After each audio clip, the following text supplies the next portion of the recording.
Hey guys, Full/Polygon here, chilling with my friend Young Santa, which means it is time for the long-delayed next installment in my no-death playthrough of Dark Souls 2, or no-death attempt of Dark Souls 2. I have no idea how far we're going to actually get. I know it's been about 2 months since I put one of these out. I do apologize for that. Been a little bit busy, and I'm a little bit rusty, as will probably be very evident over this next little go of things. And I'm a little bit worried about picking this back up, because rust is a fairly sizable liability when you're attempting something like this. I should point out it's a no-death run only. It's not a no-death, no-bonfire run. So to anybody out there thinking like, well, that's not that hard, dude. Yeah, you're right. But I'm also not that good. I should also point out, you may notice some discrepancies about young Santa here. He's got that fetching Seldora robe. He might have a different shield than he had in the first two. I cannot remember. I must admit, for transparencies, this is a totally different character. In a fireworks display of errant clicking, I deleted all of my saves and had to fight my way back, make up all the progress that we made over the first couple of episodes. Luckily, we weren't too deep into it, though. It was only about 38 minutes to make my way back. 38 minutes, man. 38 minutes of my life that I will never get back. But you know, I'd have spent them no other way.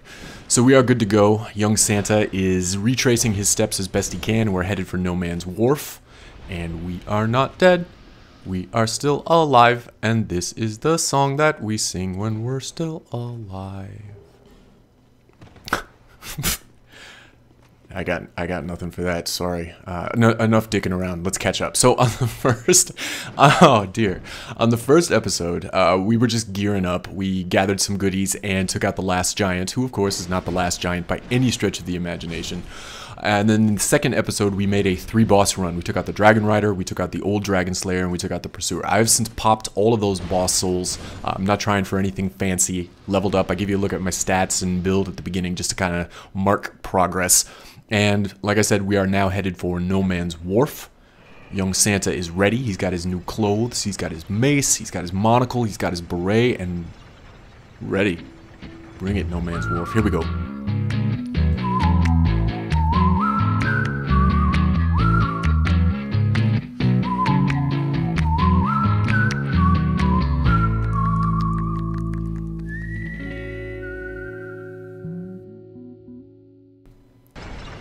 Alright, so as we make our way down to the wharf proper, deal with some of these old knights, let me talk to my gear a little bit, because I think I'm a lot more heavily armored than I was in the first 2 episodes. That is primarily out of fear. Like I said, I'm a wee bit rusty, and I would hate for this attempt to come to a shattering halt in No Man's Wharf. I'd be pretty embarrassed by that. I will say I have never died to the Flexile Sentry, and I do not plan to, at least in New Game, which we are right now. So I equipped myself with some heavier gauntlets, some Elite Knight leggings and things like that, just to get a little bit of a defense boost. I know it's pretty common in a lot of these no-death runs to rock the entire Seldora set, just to bump the number of souls you've got coming in, and also probably rock the covetous Silver Serpent ring and things like that. At this point, I'm feeling like the defense bonus is going to be more beneficial to me, as I'm a little sloppy, than extra souls coming in. And also keep in mind, this is a fairly casual, fairly fun, fairly goof around no-death run. I'm not taking this too seriously. I'm trying to have fun with it.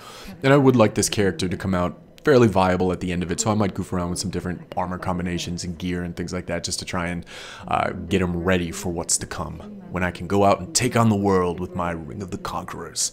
Nobody's going to be able to see what shield I'm wearing. I would also ask you to recall that young Santa is something of an ass. He's a fairly brash, violent young man. So I'm bothering to talk to Lucatiel here. I want to go through her dialogue, because I would like to see her remove her mask. I think that's a pretty cool moment, just in terms of the story, when she reveals to you that, hey, I'm also branded with the dark sign, there it is. But I also don't want that mask getting in the way when I pop her in the face. Here we go. Young Santa the ass. Give her a shot. Good lord, I'm drawing this out. BAM! Maskless. You'll never be able to see the black eye under the dark sign anyways. Oh my god, that was tasteless. I need to be careful about that. Let me ask you guys, does aggro for NPCs reset when you rest at a bonfire? Because I've been pretty free and easy giving a lot of these guys shots to the schnoz. I think I punched Lucatiel when I ran into her in the Lost Bastille too, when I took the shortcut after the pursuer. And I worry that one of these times I'm just going to lose count and they're going to come after me. I'm going to give them one too many punches and then they're going to come over me. I think Lucatiel could take me at this point. I think she could do me in. Or like down the road, I'd hate to accidentally aggro the last dragon, the great dragon, the ancient dragon, whatever kind of adjective dragon he is. But yeah, so you know, it takes a couple hits for them to actually come after you, and I hope they don't remember. I hope those reset at the end. Terrible attempt. I hope those reset when you rest at a bonfire. Anyways, enough about that. That is enough goofballery at the start of this video. So we're in the Wharf proper. I will say, this can be a particularly cumbersome area, troublesome area, especially on the PC because of weapon durability. On the PC, where I'm playing right now, your weapons degrade a lot faster than they do on the consoles because of frame rate issues and just weird stuff. And this is a long area with a lot of enemies, and your weapon just turns to dust as you go through it, especially if you're being thorough. I'm not going to. I'm going to run past a lot of guys and not really mess with many things. But if you're trying to be really thorough in the area, clean it out, take out all the enemies, pick up all the little shiny items and things like that, your weapon, you will absolutely need some repair powder if you're playing on the PC. That's kind of a drag, especially because repair powder is fairly scarce at this point. I think you pick one up in here, and there might be one other one, but it can get a little bit worrisome as you're sitting there with just a sliver of red durability left on your weapon, getting ready to take on the Flexile Sentry. Maybe summon some Lucatiel and just let her do all the work, if she's not too sore. But aside from some bad programming and quirky weapon durability flaws aside, I actually really dig this area. I think it's very well designed. It's kind of intricate. There's a lot of areas that connect to other areas and shortcuts in just the right places. And this is probably one of my favorite areas in the game. Plus, I absolutely love the combo effects that the enemies in here can do. When those Varangians hit you with the oil flasks, and you try and fire up a torch, or then you get shot with a fire arrow from one of the other ones, and you just combust. That is so cool, and I am so pissed that we don't... Uh-oh. Oh, I thought I was going to blow up there. I thought I still had oil on me. I am so pissed that you don't get to do stuff like that. I think it'd be so slick if you had like oil flasks, or if fire bombs would coat enemies and things like that, and then they'd be susceptible to fire. That would be really slick. I'm not going to mess with Gavilan. I'll come back for him later or something like that. And in the meantime, I'm just going to fight me some more of these guys that can... They have a couple of really nasty combos too that can just chew through you. If you get caught with them, they're really fast and they do some pretty good damage too. They're not terribly threatening, and they seem to be really weak too. They don't seem to have a lot of HP, but if they catch you with some of those really fast slashing, kicking combos, it can eat your lunch. I also really dug this ghost ship in the background. The first time I saw it, I busted out my binoculars and was kind of looking at it from atop the platform. I was like, what is that? Is that cool? Can I go on that ship? Do you get a ship in this game? Can you sail around in this game? No, of course not. It's not an open world game like that, but I thought the ship was pretty cool. Love hitting those guys into the poison and just letting it take its course. But yeah, in general, I really dig this area. Hate those spider monkey enemies, but as a whole, I'm a fan of No Man's Wharf. I really dig how there's only a single bonfire in it too. It's a fairly challenging area. I remember hating this area when I first got to it. Use the heavy bolts, goofball. Just because of that single bonfire thing, and it just pushes you so hard to move forward, and you die towards the end, maybe to those guys on the ship just before you're about to take on the boss, and you have to slog through the whole thing all over again. Stupid lizard. I hate the tracking on the lizards. Oh, good lord. Am I gonna miss the lizard? Wow. Oh, here's some rage spinning. Rage spinning. I gotta settle for some faded souls or fading souls and stuff like that, but I'll stop raving about it. But I really do like this area. I think this is a cool area. It's a fun area to invade in. It's a fun area to be invaded in. And good on you, Wharf. Good on you, whatever part of the B team designed and put this thing together. It's pretty cool. So I am just going to tear through here a little bit, pick up the last of these items. I did want to run through here and grab all the shards. There's a good amount of large shards and regular shards, and just some other various goodies that I wanted to pick up. And then I'm going to summon Lucatiel and head straight for the Sentry. We'll give the old Flexile Sentry what's what, or at least try. Man, you know what's funny too? Like, just watching the discovery, I guess, of that illusory wall. My first playthrough, I did not know you had to hit the action button to open those things up. I saw all those signs saying illusory wall ahead, and I would just wail on them with my weapon the same way that you did in the original Dark Souls, and nothing would open, and I thought there were so many trolls out there.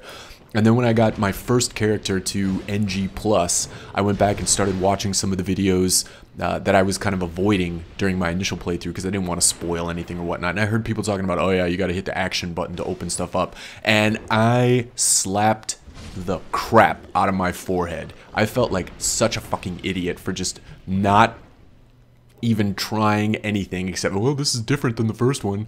I guess you can't open it. I guess there's not actually a wall there. Bad on me. Here comes Lucatiel. I kind of want to talk about this mace too. I have not spent a lot of time with blunt weapons in general. I'm not really a fan of strength weapons. I'm not really a fan of blunt weapons. I've always been a sword or spear or axe kind of guy, I guess. I am pretty damn impressed with the damage output this mace is doing. I know later on you can get like that magic mace in the Huntsman's Cope, and that has like B scaling in strength and B scaling in intelligence, and I think if you infuse it with something else, it's BB between whatever it is, and it keeps its B strength scaling. And I think this thing can just crush. This thing just puts out some great numbers, and enemies seem to be so fucking susceptible to strike damage.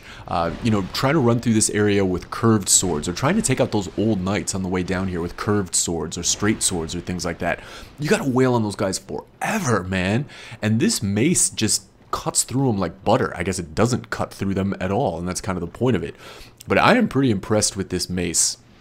Oh, you guys didn't think we would let Carillion get away unscathed, did ya? Took an arrow in the arm, but a small price to pay to exert our growing assitude. I wonder what life events transpired to make young Santa the ass into jolly old fat Santa the perpetual giver. I guess we'll never know. Maybe we'll find out. Maybe a crippling death in attempting to conquer Drang Lake is what made him turn over a new leaf. Anyways, here we go. Finally to the Sentry. We ran through that area pretty quickly, picked up the stuff that we wanted to. Oh yeah, I started this character. So young Santa is now a cleric. I think he was an explorer in the last time because I wanted the starting equipment, the extra life gems and some resins and things like that. This time around I made him a cleric. And I always forget that I'm a cleric. Like, I've been popping life gems and using... I've been popping life gems and using my Estus, and I keep forgetting that I have those heal spells. Let's see how this battle goes. I do remember being a pretty decent little bitch over the course of this. I think I got hit a couple of times and was like, oh no, we are not going out. There's one. We are not going out to the Sentry. I'm gonna back off. Just let Lucatiel do her thing. Just let her be a nice meat shield out there. She seems pretty resilient. She seems fine. And I am just going to roll in when the opportunity presents itself. Or get hit again. There's some more rage spinning. And just be pretty cheap about this thing. But I mean, that's what the NPC summons are for, right? They're there to take the pressure off of you. That's why they have obscene amounts of HP. That's why they have pretty good resistances, pretty good defenses, and things like that. Most of them at least seem like they are weak as hell offensively, and they're just kind of there to alleviate some pressure. And that was it. There's No Man's Wharf. Took out the Flexile Sentry, grabbed some gubbins from stuff just lying around. We got a pyro glove, and now we are going to take this ship to the Lost Bastille. And I think before we cut it, I'm going to initially... Oh, wait a second. The first time you got here, did you immediately just run off of that ledge? I did. That sucked.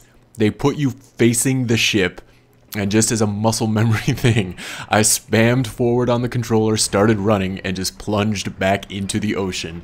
And then had to go through the entire No Man's Wharf again to get back to this point. That was lame as shit. But anyways, I was starting to say that I'm going to run through here and just pick up these initial goodies that are lying around before we rest at the Lost Bastille bonfire. I know there is... What am I going to do right now? I'm going to go get me some repair powder. So, riding this elevator back down, of course, there's a little secret chamber where you can pick up a scimitar, you can pick up some repair powder. I could care less about the scimitar. Santa, I guess, could care less about the scimitar, but that repair powder, like I was talking about earlier, is a precious commodity. So I am going to snag as much of that crap as I can. And then I just go pick up some other random stuff. I just kind of wanted to do this so that we could start off the next episode with a bang. I don't think we're going to do the Bastille quite yet. So what I'll probably do is warp back to Majula, spend some souls, upgrade some stuff, and then head for Huntsman's Copse. Copse? I think it's Copse. Huntsman's Copse. And take out the Skeleton Lord and just kind of bomb around there in a little bit. Because I was talking about earlier how I was fairly apprehensive about taking on the Ruined Sentinels. I, for whatever reason, kind of struggle with those guys and am not eager to take them out. So I want to get a little bit more powerful. Huntsman's Copse is not a terribly difficult area. And then, oh, I remember this. Santa apparently really hates fruit. He says no. Just drops it, proceeds on his merry way. It's kind of weird. I wonder if that's a turning point. You know what? That's not that weird, because have you seen Santa lately? He doesn't look like a dude that eats a lot of fruit. Maybe that's one of the turning points where young Santa starts to transition into old Santa. He abandons his fruit. Ah, well. Anyways, I'm going to call this one. I am going to pick these back up, I promise, and keep going with the no death round until we drop it. Thanks as always for watching. Thanks for listening. Let me know what you think. Thumbs up, thumbs down, comments. I asked a couple questions. Definitely give me some feedback on that stuff. And I will catch you very soon in the next one. We'll do a little callback. We are not dead. This is the song that... No. All right, see ya.